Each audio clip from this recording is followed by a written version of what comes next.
परिचय। हे नेहा, तुम्हारी नाक को क्या हुआ? मुझे जुकाम और खांसी है। मुझे लगता है कि तुम अक्सर सामान्य जुकाम से पीड़ित हो जाती हो। हाँ, लगभग हर 2 महीने में जुकाम से पीड़ित किसी व्यक्ति की समीपता से मुझे तुरंत जुकाम हो जाता है। यदि तुम्हें इतनी आसानी से संक्रमण हो जाता है तो इसका अर्थ है कि तुम्हारी प्रतिरक्षी क्षमता बहुत कमजोर है। सच में? तो मुझे क्या करना चाहिए? तुम्हें ऐसा भोजन और दवाएं लेनी चाहिए जो संक्रमणों से सामना करने के लिए तुम्हारी प्रतिरक्षी क्षमता बढ़ाने में मदद करें। ठीक है। मैं तुम्हें समझाती हूँ कि प्रतिरक्षी क्षमता क्या होती है और यह संक्रमणों से कैसे लड़ती है।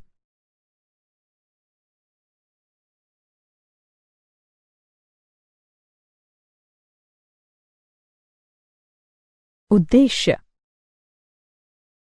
इस पाठ के अंत में आप निम्न करने में सक्षम हो जाएंगे।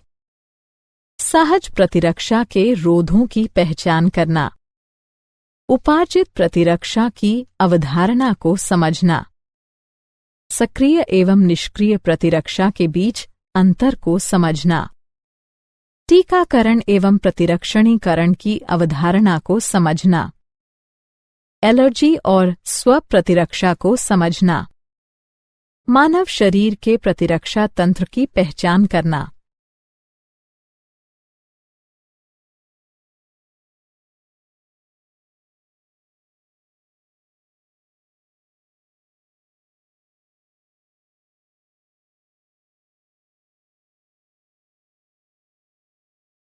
प्रतिरक्षा। प्रतिरक्षा क्या है? परपोषी की रोगकारक जीवों से लड़ने की समस्त क्षमता जो उसे प्रतिरक्षी तंत्र के कारण मिली है, प्रतिरक्षा कहलाती है। प्रतिरक्षा के प्रकार। प्रतिरक्षा 2 प्रकार की होती है, सहज प्रतिरक्षा और उपार्जित प्रतिरक्षा। सहज प्रतिरक्षा। सहज प्रतिरक्षा वह प्रतिरक्षा होती है जो व्यक्ति की प्राकृतिक जैविक रचना के परिणाम स्वरूप प्राकृतिक रूप से उत्पन्न होती है। सहज प्रतिरक्षा हमारे शरीर में बाह्य कारकों के प्रवेश के सामने विभिन्न अवरोध खड़े करने से हासिल होती है। यह रोध इस प्रकार है: शारीरिक रोध, कार्यकीय रोध, कोशिकीय रोध, साइटोकाइन रोध। शारीरिक रोध यानी फिजिकल बैरियर। इसके अंतर्गत त्वचा तथा श्वसन, जठरांत्र तथा जनन मूत्र को आस्तरित करने वाली एपिथेलियम का श्लेष्मा आलेप यानी म्यूकस कोटिंग सम्मिलित हैं। कायिकीय रोध यानी फिजियोलॉजिकल बैरियर। इसके अंतर्गत निम्न आते हैं: आमाशय में अम्ल, लार, आंसू। कोशिकीय रोध सेल्युलर बैरियर। इसके अंतर्गत निम्न आते हैं: श्वेताणु, लिम्फोसाइट्स, बृहत भक्षकाणु यानी मैक्रोफेजेस। साइटोकाइन रोध। इसके अंतर्गत इंटरफेरॉन सम्मिलित हैं जो कि असंक्रमित कोशिकाओं को और आगे विषाणु संक्रमण से बचाती हैं।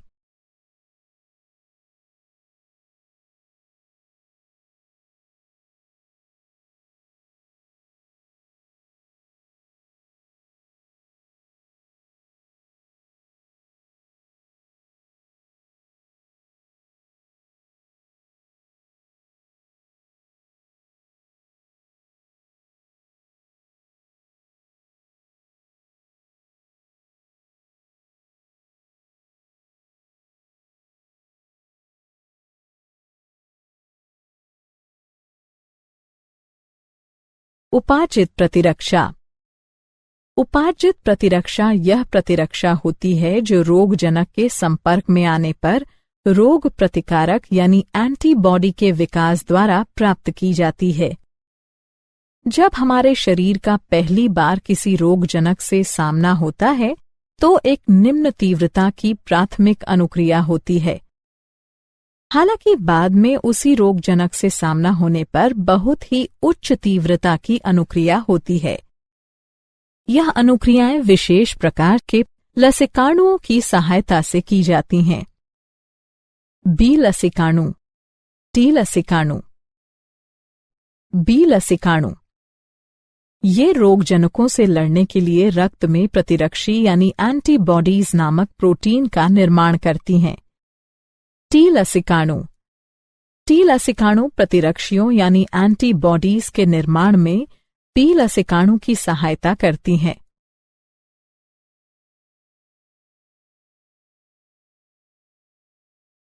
प्रतिरक्षी यानी एंटीबॉडी। प्रतिरक्षी बी कोशिकाओं की सतह पर वाय आकार के प्रोटीन होते हैं जो रोगजनक के प्रभाव का सामना करने के लिए रोगजनक उद्दीपन की अनुक्रिया में रक्त या लसिका में स्रावित होते हैं। हमारे शरीर में विभिन्न प्रकार के प्रतिरक्षी होते हैं जैसे IgA, IgM, IgE, IgG इत्यादि। प्रतिरक्षी की संरचना। प्रत्येक प्रतिरक्षी अणु में 4 पेप्टाइड श्रृंखलाएं होती हैं। लघु हल्की श्रृंखलाएं, दीर्घ भारी श्रृंखलाएं। एक प्रतिरक्षी अणु H2L2 के रूप में दर्शाया जाता है।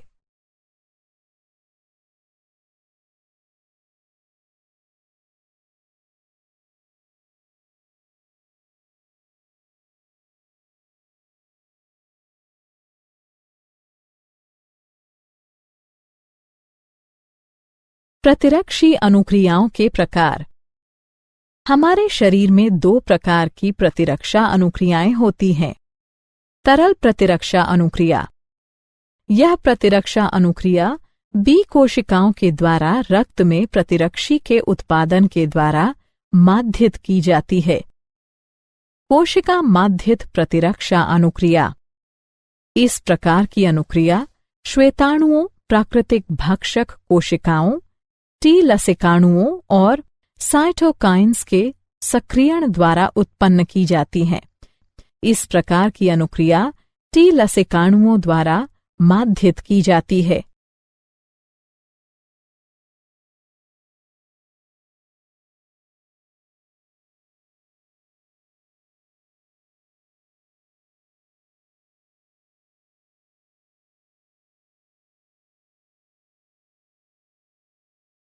उपार्जित प्रतिरक्षा के प्रकार।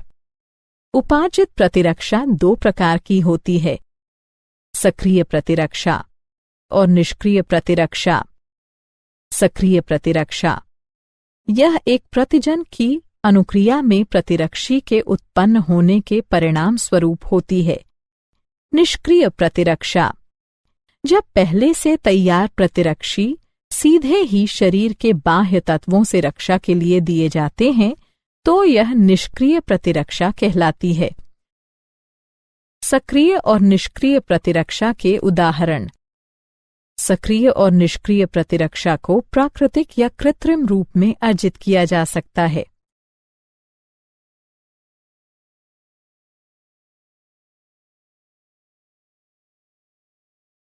टीकाकरण तथा प्रतिरक्षीकरण। टीका क्या है? टीकाकरण दुर्बलीकृत या निष्क्रिय रोगजनक या रोगजनकों की संरचना के एक भाग का मिश्रण है जो रोगजनकों के विरुद्ध प्रतिरक्षी के उत्पादन को प्रेरित करता है, लेकिन गंभीर संक्रमण उत्पन्न करने में यह असमर्थ रहता है। टीकाकरण किसी विशिष्ट बीमारी को पुनः होने से रोकने के लिए टीका लगाना टीकाकरण कहलाता है। प्रतिरक्षीकरण प्रतिरक्षीकरण टीकों के प्रयोग के द्वारा प्रतिरक्षा प्रणाली को प्रेरित करके संवेदनशील मरीज को संचारी रोग से सुरक्षित करने की एक प्रक्रिया है। टीकाकरण तथा प्रतिरक्षीकरण। टीकाकरण और प्रतिरक्षीकरण की प्रक्रिया में निम्न चरण सम्मिलित होते हैं: रोगजनक या निष्क्रियत या दुर्बलीकृत रोगजनक के प्रतिजनी प्रोटीनों के विरचन को शरीर में प्रवेश कराया जाता है।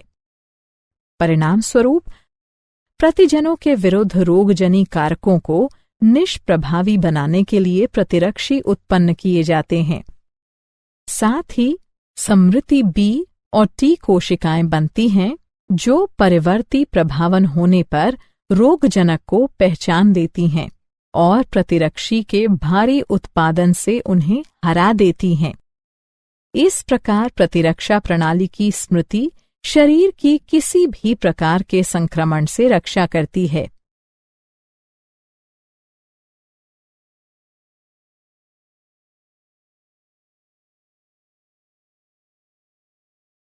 सक्रिय तथा निष्क्रिय प्रतिरक्षा।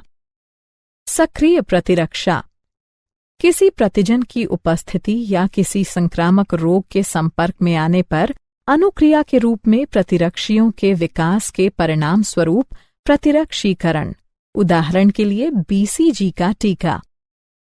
निष्क्रिय प्रतिरक्षा यदि एक व्यक्ति किन्हीं घातक जीवाणुओं से संक्रमित होता है जिनमें शीघ्र प्रतिरक्षा की आवश्यकता होती है तो हमें सीधे ही प्रतिरक्षी या प्रतिआविष देने की आवश्यकता होती है।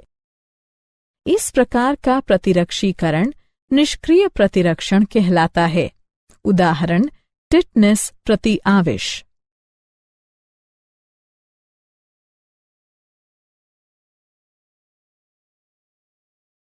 एलर्जी पर्यावरण में मौजूद कुछ प्रतिजनों के प्रति प्रतिरक्षा तंत्र की अंतर्रंजित अनुक्रिया एलर्जी कहलाती है। इनके प्रति बनने वाली प्रतिरक्षियां IgE प्रकार की होती हैं। एलर्जन ऐसे पदार्थ जो शरीर के लिए बाह्य होते हैं और एक एलर्जिक अभिक्रिया पैदा करते हैं एलर्जन कहलाते हैं। उदाहरण के लिए धूल में चिचड़ी, पराग, प्राणी लघुशल्क आदि। एलर्जी के लक्षण छींकना, पनीली आंखें, बहती नाक, सांस लेने में कठिनाई।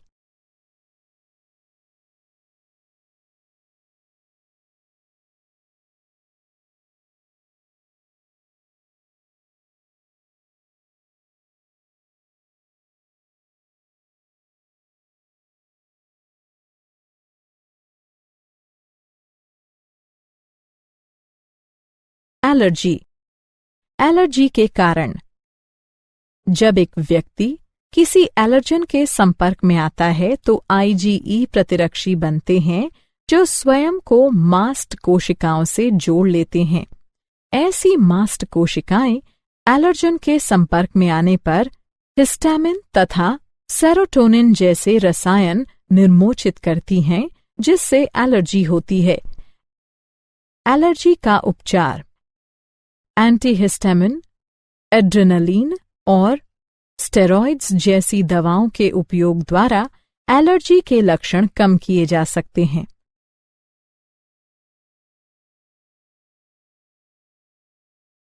स्वप्रतिरक्षा। स्वप्रतिरक्षा यह एक भ्रमित प्रतिरक्षी अनुक्रिया है जिसमें हमारा शरीर अपने ही ऊतकों के विरुद्ध प्रतिरक्षियों का निर्माण करने लगता है जिससे अति संवेदी अनुक्रियाएं होती हैं। स्वप्रतिरक्षा रोग शरीर की अपनी कोशिकाओं और ऊतकों के प्रति प्रतिरक्षा तंत्र की असामान्य क्रियाविधि के कारण होने वाली कोई बीमारी या क्षति स्वप्रतिरक्षा बीमारी कहलाती है। उदाहरण के लिए माटाइड आर्थराइटिस। लसिकाभ अंग वे अंग जहां लसिकाणुओं की उत्पत्ति और या परिपक्वन और प्रचुरोद्भवन होता है लसिकाभ अंग कहलाते हैं। लसिकाभ अंग के प्रकार। लसिकाभ अंग दो प्रकार के होते हैं। प्राथमिक लसिकाभ अंग ये वे अंग होते हैं जहां अपरिपक्व लसिकाणु प्रतिजन संवेदी लसिकाणुओं में विभेदित होते हैं। प्राथमिक लसिकाभ अंग इस प्रकार हैं: अस्थिमज्जा, थाइमस। द्वितीयक लसिकाभ अंग। द्वितीयक लसिकाभ अंग लसिकाणुओं को प्रतिजन के साथ पारस्परिक क्रिया के स्थल प्रदान करते हैं, जो बाद में प्रचुर संख्या में उत्पन्न होकर प्रभावी कोशिकाएं बन जाते हैं। द्वितीयक लसिकाभ अंग में निम्न सम्मिलित हैं: प्लीहा, लसिका ग्रंथियां, टॉन्सिल, क्षुद्रांत्र के पेयर पैच, परिशेषिका। लसिकाभ अंग। प्राथमिक लसिकाभ अंग। ये टी लसिकाणुओं के परिवर्धन और परिपक्वन के लिए सूक्ष्म पर्यावरण उपलब्ध कराते हैं। अस्थि मज्जा। यह प्रमुख लसिकाभ अंग हैं। लसिकाणुओं समेत सभी रुधिर कोशिकाएं अस्थि मज्जा में उत्पन्न होती हैं। थाइमस। यह एक सपाली अंग है। यह हृदय के पास और उरोस्थि के नीचे स्थित है। जन्म के समय थाइमस काफी बड़ा होता है, लेकिन बढ़ती उम्र के साथ आकार में घटता जाता है।